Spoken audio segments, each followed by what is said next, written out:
കറുപ്പ് വെളുപ്പിന്റെ പുതിയ എപ്പിസോഡിലേക്ക് സ്വാഗതം. എനിക്ക് ഇന്ന് നിങ്ങളുമായിട്ട് ഷെയർ ചെയ്യാനുള്ളത് ബിഗ് ബോസ് 7ലെ വിശേഷങ്ങളാണ്. ബിഗ് ബോസ് 7 പാർട്ടിസിപ്പന്റിന്റെ പേര് വന്നപ്പോഴത്തേക്ക് എല്ലാവരും വളരെ കൗതുകത്തോടെ നോക്കിയ ഒരു പേരാണ് രേണു സുധി. കൊല്ലം സുധി എന്ന മിമിക്രിക്കാരന്റെ ഭാര്യയാണ്. അദ്ദേഹത്തിന്റെ മരണത്തിന് ശേഷം ആ സ്ത്രീ ഒരുപാട് കാര്യങ്ങളിലൊക്കെ ചെന്നുപെട്ടു. കുറെ റീൽസിലോട്ട് പോയി, കുറച്ച് ഷോയിലേക്ക് പോയി, അങ്ങനെയൊക്കെ കുറെ കാര്യങ്ങളിലോട്ട് പോയി. അപ്പം സിനിമാ നടിമാരും അല്ലെങ്കിൽ സ്ത്രീകളും അവരുടെ ശരീരഭാഗങ്ങൾ കാണിക്കുന്നതും അത് വിൽക്കുന്നതും പൈസയാക്കുന്നതൊന്നും പുതിയ കാര്യങ്ങളൊന്നുമല്ല. നമ്മൾ എത്രയോ മാതകറാണിമാരെ മലയാള സിനിമയും മലയാളവും കേരളവും ഒക്കെ കണ്ടെത്തുന്നു. അതിനകത്തൊന്നും വലിയ കാര്യമൊന്നുമില്ല.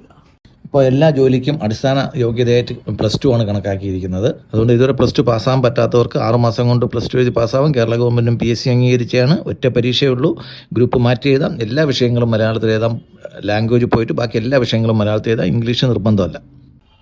അപ്പോൾ ബിഗ് ബോസ് 7ലെ രേണു സുധി ഒരു മെമ്പറായി എന്ന് അറിഞ്ഞപ്പോഴത്തേക്ക് തന്നെ നമുക്ക് മനസ്സിലായി ഇനി കളി വേറെ ലെവലായിട്ട് മാറുന്നു. അപ്പോഴാണ് അക്ബർ എന്നുള്ള ഒരാളും കൂടെ ഈ ബിഗ് ബോസിന്റെ വീട്ടിനകത്തേക്ക് കയറുന്നത്. നമുക്ക് രാഷ്ട്രീയപരമായിട്ടോ അല്ലെങ്കിൽ വ്യക്തിപരമായിട്ടോ നമുക്ക് പലരുമായിട്ട് നമുക്ക് അഭിപ്രായ വ്യത്യാസങ്ങൾ ഉണ്ടാവും. പലരെയും പറ്റി നമ്മൾ മോശമായിട്ട് ചിന്തിച്ചിരിക്കാം.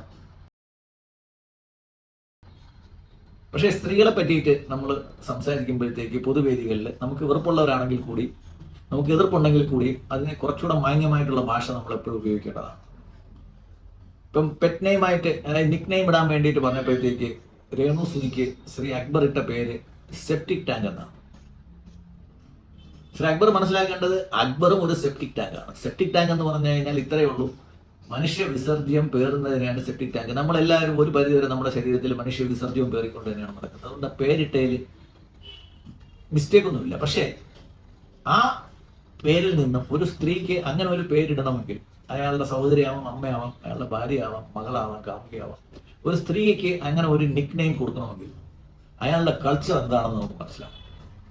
അയാൾ പറഞ്ഞിട്ട് കാര്യമില്ല. അയാൾ വളർത്തിയ രീതിയും വളർത്തിയ കൾച്ചറും അയാൾക്ക് പകർന്നു കൊടുത്ത സംസ്കാരമൊക്കെയാണ് അതിനകത്ത് കാണിക്കുന്നത്.